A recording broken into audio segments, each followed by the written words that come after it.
عاملين ايه؟ النهاردة طبعا هنكمل المحاضرات الخاصة بالأكاونتنج اللي كنا اتكلمنا عليها المحاضرة اللي فاتت. كنا خدنا كده زي بريف عن ايه اللي بيتم خلال الدورة المحاسبية، ايه هي القوائم المالية اللي عندي، ازاي اعمل بوكينج لترانزاكشن عندي. فالنهاردة هنشوف بعض الترانزاكشن اللي بتكون موجودة عندي خلال الفترة بتاعتي، خلال فترة سنة.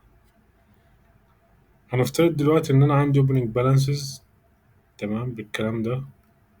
طبعا الحسابات دي كلها طبيعتها مدينة، لأن حسابات بالانس شيت ديبت اللي هي ال current assets وال fixed assets، وفي دول اللي هم current liability وال equity. تمام.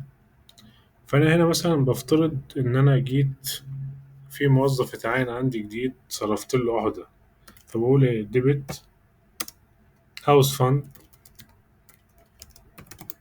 credit bank، وليكن صرفت له 1500. طبعا أنا بس لحد ما أظبط سلايدز هبقى الموضوع يكون أحسن. فأنا هقول هنا زادت 1500، البنك عندي نقص بكريدت ب1500.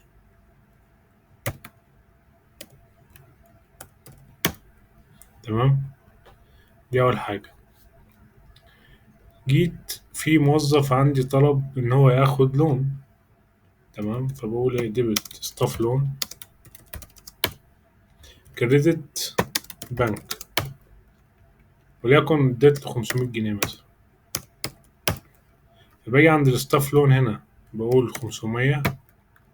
طبعا دي بيكون لها حساب اللي هو حرف التي بس. هظبط السلايدات بتاعتها وانزلها لكم على طول. هنا البنك هيكون برضو كريدت بكام؟ ب500. تمام. هنفترض دلوقتي ان انا كان عندي هنا كاش اون ترانزيت. الكاش اون ترانزيت ده اللي هو خاص بالريفينيو. في طبعا ترانزاكشن هعملها للريفينيو، بس انا حاليا بعمل بالانس شيت. فانا عندي هنا كان في اوبننج جاي يخص شهر 12 اللي هو اخر يوم للكاش ترانزيت، اتودع في شهر كام؟ في شهر يناير. فانا بقول ايه؟ بقول ديبت البنك كريدت الكاش اون ترانزيت. كانوا كام؟ كانوا 200. فانا هاجي هنا هقول بنك ديبت، وهاجي هنا اقول ان دي بقت 200. فهنا الحساب ده صفر كده خلاص. ليه؟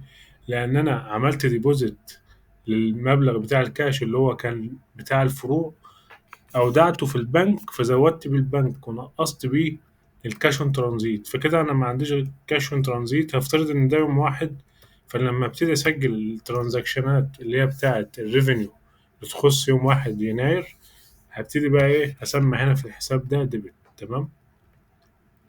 هاجي دلوقتي مثلا انا خلصت الهاوس فاند والكاش ترانزيت البنك وليكن انا استلمت بضاعة من المورد، فبقول ايه ديبت انفنتوري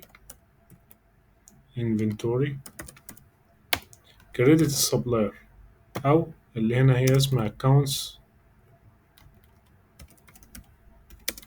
payable. استلمت بضاعة وليكن ب10,000 جنيه، فبقول ايه هنا ديبت انفنتوري ب10، والبيبل اللي هو اصلا طبيعته داينة خليته ايه كريدت ب10، فالرقم ده زاد. تمام. فانا هنا في الحالة دي هعمل ايه؟ عليت البيبل وعليت الانفنتوري. طيب مش المورد ده بيطالبني بفلوس؟ هفترض بقى ان انا هصرف للمورد، فهبتدي انقص من المورد. هو طبيعته كريدت، فلما هو كريدت بيزيد هنقص منه، اقول ديبت الاكونتس بيبل كريدت بنك، وليكن دفعت مثلا للسبلاير ده حاجات قديمة كانت في الرصيد الأوبننج ب15,000. فأنا هنا أقول إيه؟ البيبل هخليه هنا ديبت ب15، فالرصيد هنا هيقل، والبنك هيقل برضه ب15.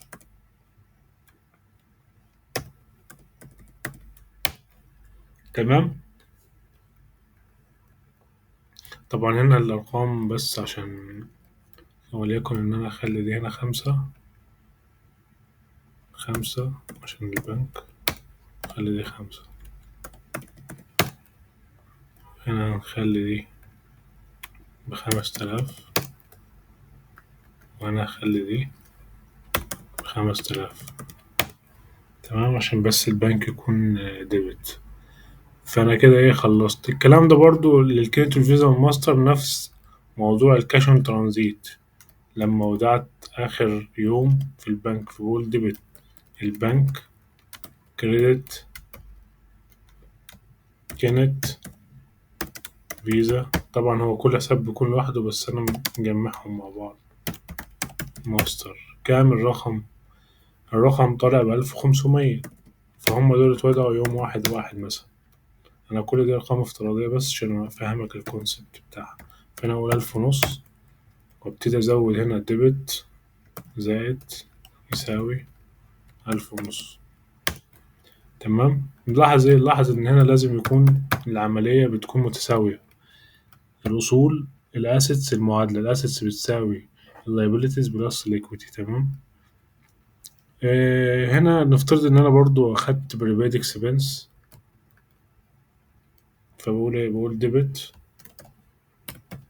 بريبيد إكسبنسز كريدت البنك لما دفعتها بشيك، وليكن أي بقى مصروف اشتراك سنوي. فأنا هنا عندي هقول هنا بلس 1000. البريبيد زادت فأنا هخلي هنا البريبيد 1000. طيب الأصول دي ليها حساب اسمه الكونترا أسيتس. الكونترا أسيتس ده بيكون إيه؟ بيكون طبيعته إن هو بينقص الأصول، يعني لازم يكون كريدت بس مش بينزل تحت في اللايبيلتي. فأنا هنا عندي النت بكام؟ ب25,000. لما هاجي بقى أخش على الإنكم ستيتمنت إن شاء الله والترانزاكشن بتاعتها الريفينيو كده، هقول لك إن أنت كل شهر هتبتدي تعمل من حساب مصروف الاستهلاك لحساب الاكيوميليتد. فالاكيوميليتد ده كل شهر هنا بيزيد، لازم هنا تلاقيه بيزيد بيزيد بيزيد. انت لما بتشتري هتلاقي ده هنا بيزيد، كل ما انت بتعمل مصروف هنا ده بينقص. فانت في الحالة دي بتاخد في اخر الفترة النت بتاع الرقم ده، الرقمين دول مع بعض. تمام. دي كده كانت يعني مقدمة عن ان انت ازاي بتسجل ترانزاكشن، لحد ما نكون بالتفصيل ان شاء الله ونعمل حسابات حرف التي ونشرحها لكم. وبالتوفيق لكم ان شاء الله.